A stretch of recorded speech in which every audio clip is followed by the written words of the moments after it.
So welcome everybody to another episode of Photo Australia. I'm following Grant around and we're back in my shed, so apologies for the echo. So what are we doing here today, Grant? What we're doing today, Brad, is we're going to cut a picture frame. We can't complete it here because I don't have all the tools here.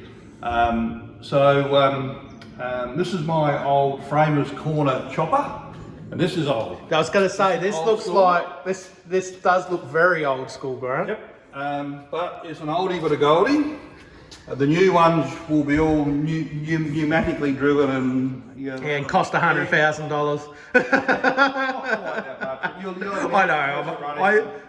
I tend to exaggerate. Just a bit, yeah. You probably could buy one for $800 grand if you try. Well, I would want it to massage my bum to start with.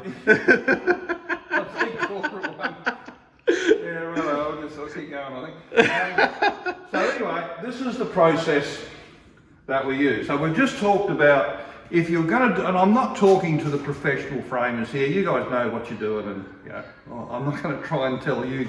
This is more of just an interest. This is just a general interest thing. Correct. To our viewers who may be interested in how's a frame made. Yeah. Now the first critical thing to do, if you're doing any of your own framing, is there's one tool. There's a few tools you're going to have, but one of the most important tools is a good quality ruler. Stainless steel ruler, buy them at Bunnings or your home hardware store, and then measure your print that you're going to frame exactly. Like, what do you mean by exactly there, Grant? The millimetre. Yep. Okay, 329 is not 330, it is 329. Or if it's 329 and a half, it's 329 and a half. In that case, I would call it 320. I'd go back the half mil and give yourself a little bit of a wriggle room. So measure, measure precisely.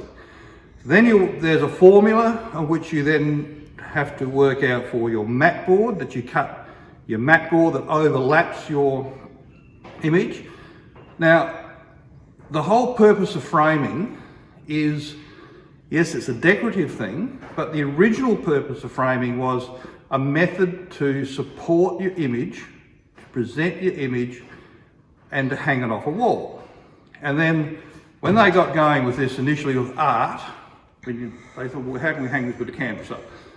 Didn't work too well, so we put it in a frame. We got more things to hang off the back of it, wire, etc. We hang it. Then along comes glass, so then we're going to put glass on it to protect it.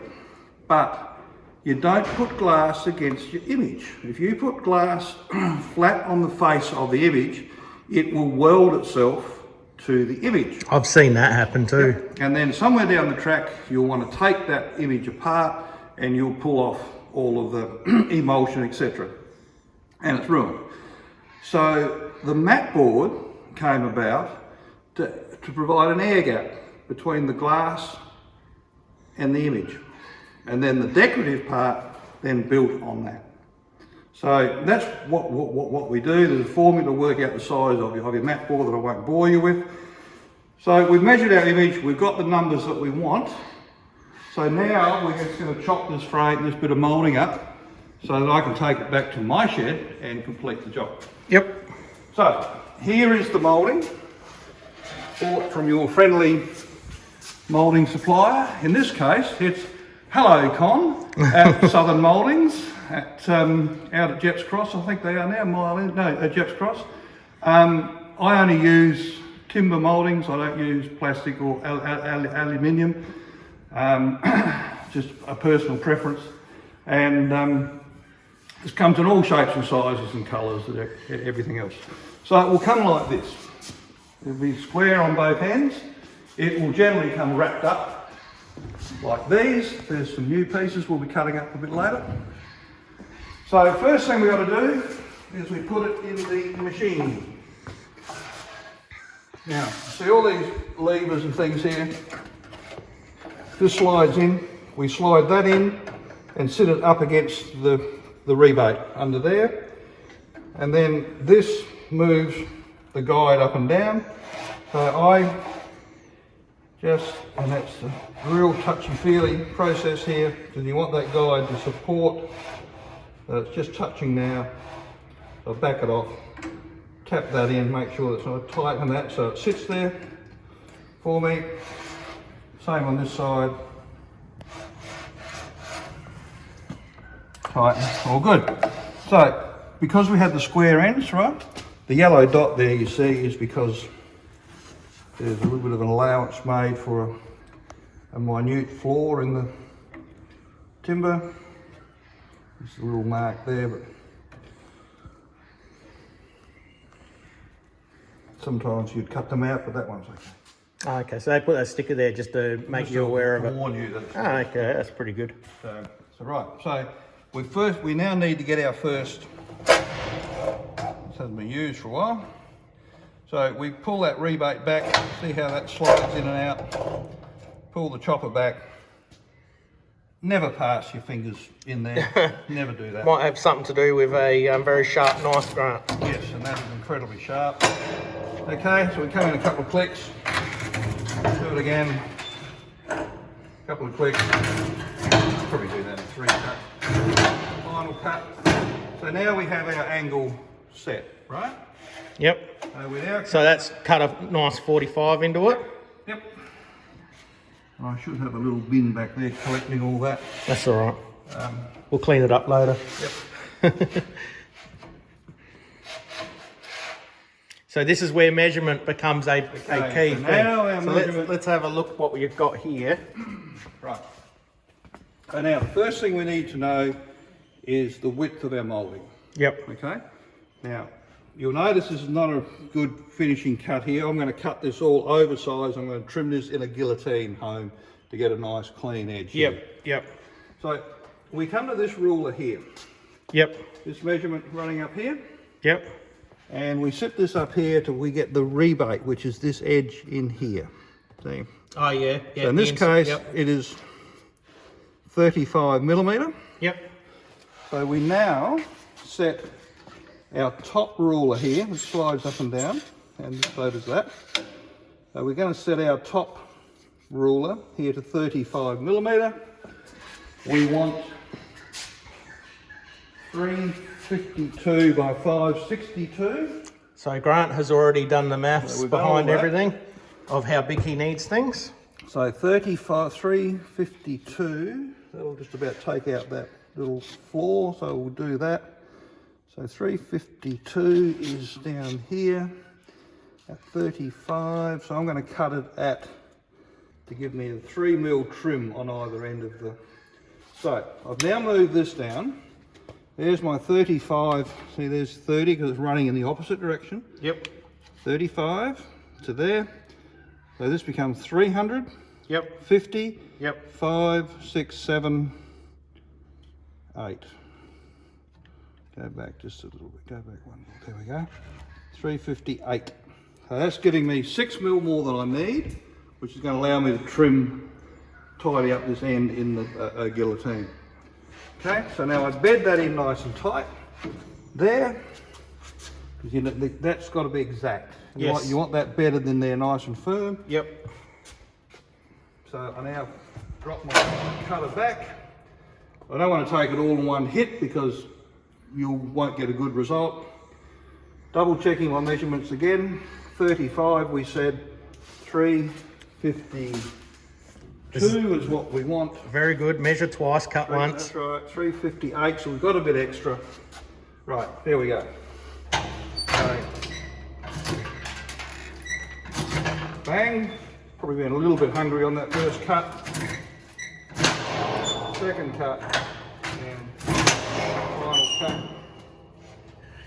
And there you have your first piece of moulding. Yeah, it's good. Now, I'm going to trim that edge. Yeah, back clean the and edges up. Yep. Okay, so now I'll do another one at the same measurement.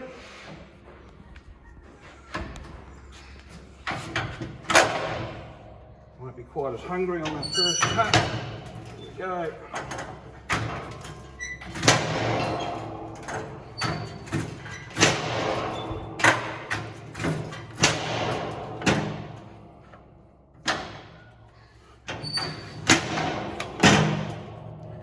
There's our second one. And again, that will clean up. So there's our two boards now. We want 562 on the next one. So 35 is still our moulding width. So we've done the two shorter ends. Two shorter ends. And now what Grant's going to do is measure the top and bottom of his frame, Yep. which will be the longer ends. 562, so if we make that say 570, there we go, so 30 again. 30, 5, 570, which gives us a little bit more to trim back to clean up the ends. Okay, 35, 570. Yep. Okay. Again, make sure. Making it nice. What can happen here with older machinery like this is you can sometimes leave a little dag off the timber. Yep. And if you're lazy and just pop it up, Yeah, you could be a mill out. you could be a mill out. And then you put it all together and go, why isn't it square? Yeah. And it's we were talking off camera, and the more precise you are with these cuts, I mean, Grant's going to clean them up anyway. But the more precise that you are, the better the result.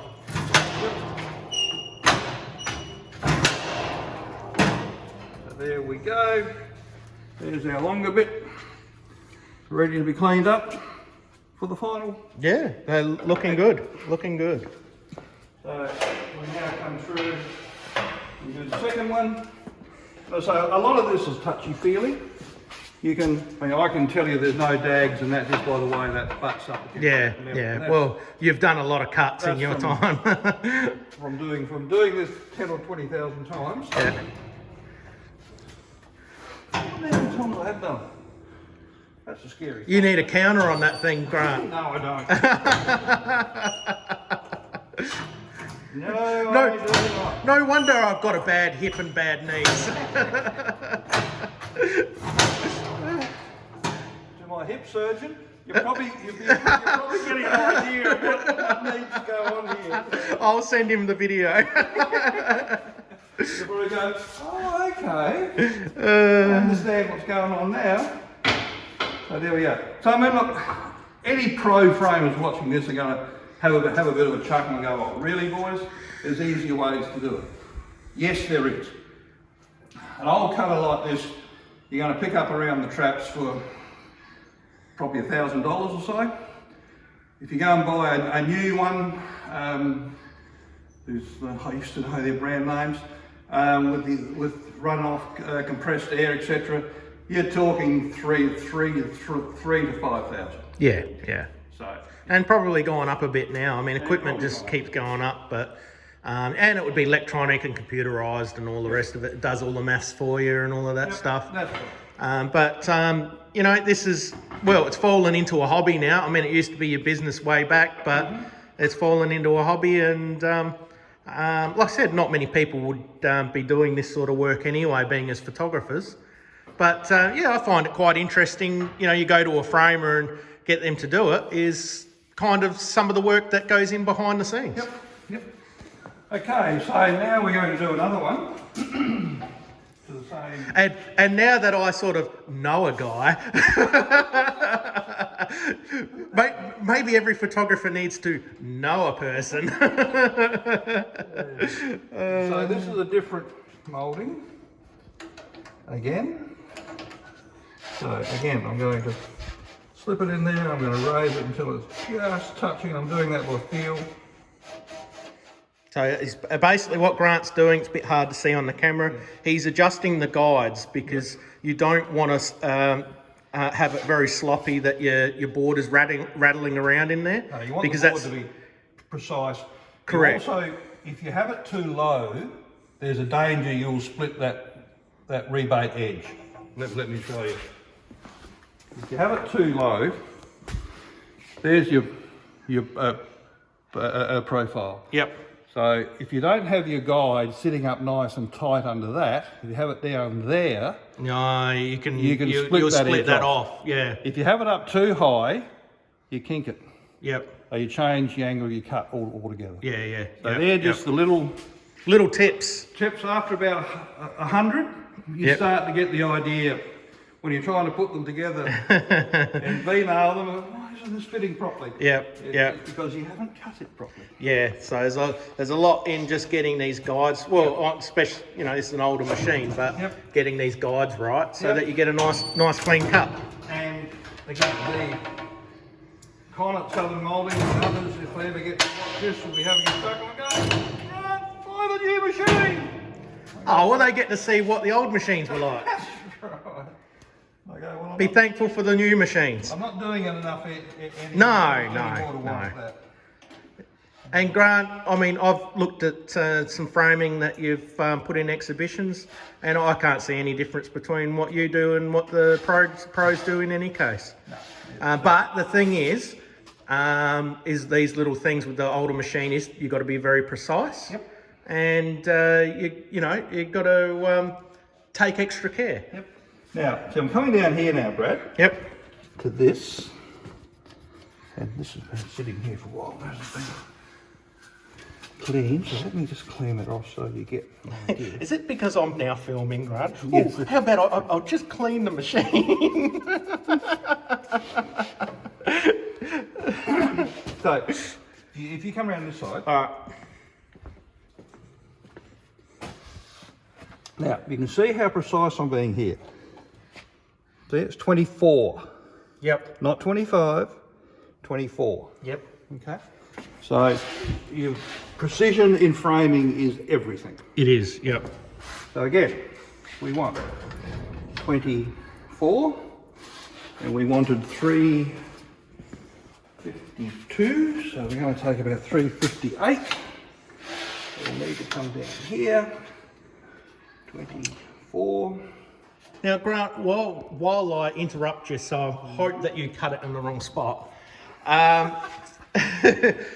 How about you explain after you finish measuring there of exactly where you're actually measuring in far as the board goes, because some might be thinking that your measurements, you're measuring the very tip of the 45 cut. Some might be thinking you're measuring the very inside. Mm-hmm. This is for your mat to fit in. Mm-hmm. So just show us on the profile exactly what you're measuring for your mat size. Right. Because it makes a big difference. Let me bring this over here and lay this down here. I'll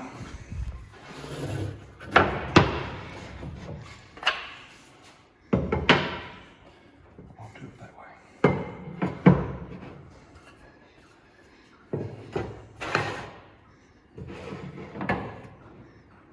And this is untrimmed. And yes, it's all right. It's all right. I know Tom would be saying, but if you had, I think they're called Morrow machines or something. No, Cassisi. If you had the Cassisi, you wouldn't need to do that. It would do it all for you. Yes, it does, Con, but I haven't got $3,000 anymore.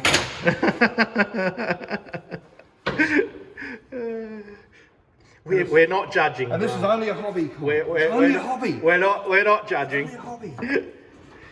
And I know some people would say, oh, well, go and help out your local framer. Yeah, you can do that. That's fine, but I happen to have most people will. And I happen to have this from... Correct. You were the local framer at one stage, Grant. So this is untrimmed and sitting this here together. So what I'm measuring, Brad, you come around here. Yep. So we talked about our rebate. That's what you're seeing from the front. That's what you're seeing on the picture, is that surface. Yep. That's how it's made up. Mm-hmm. Okay? So when we're measuring our mat to cut our hole in it to put over our image, and we're cutting the mat to keep the glass off the image. Correct.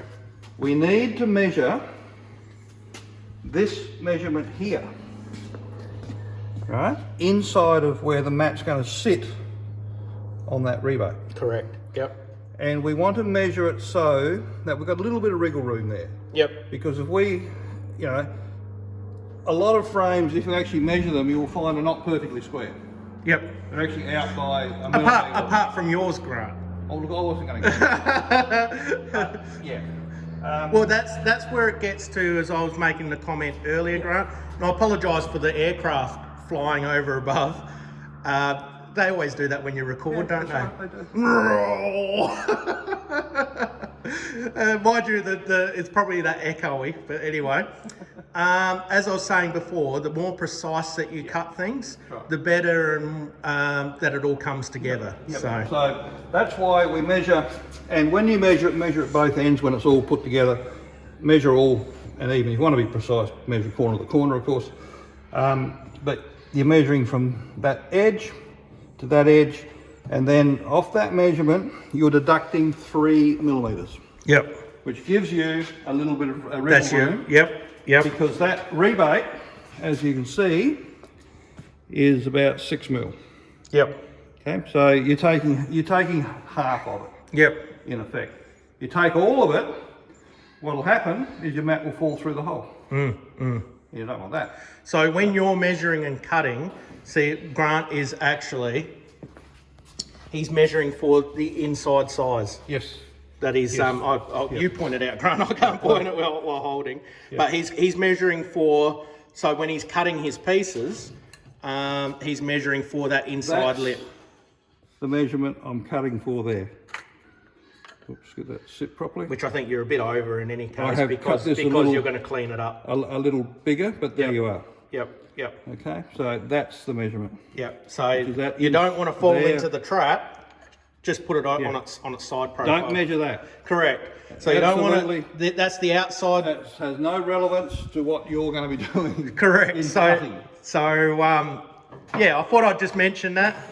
Like I said, not that people are going to be going out and using this as some tutorial for cutting up framing. God knows. But it's just an interest thing of what goes into and how you get to that final product. Yep. So when you go and talk to your local framer, you can go in with all this knowledge. Yeah, and he'll say, "What kind of twit have you been talking to?" Very true. There's nothing better than misinformation, is there? Exactly. Okay, so that's that one cut. Now you've derailed me now and got me. This is exactly my plan. This was you my wanted plan. to make a mistake. don't you? Yep. And that's the only bit of moulding. This is actually for a paid job, this one, Brad. Oh, even better. That's the only bit of moulding of the colour they wanted. Oh, that's perfect. I'm so happy. 352. 24. 352. Okay. We are good. We've done that, and we've done that, and we've done that. For the hip surgeon to see.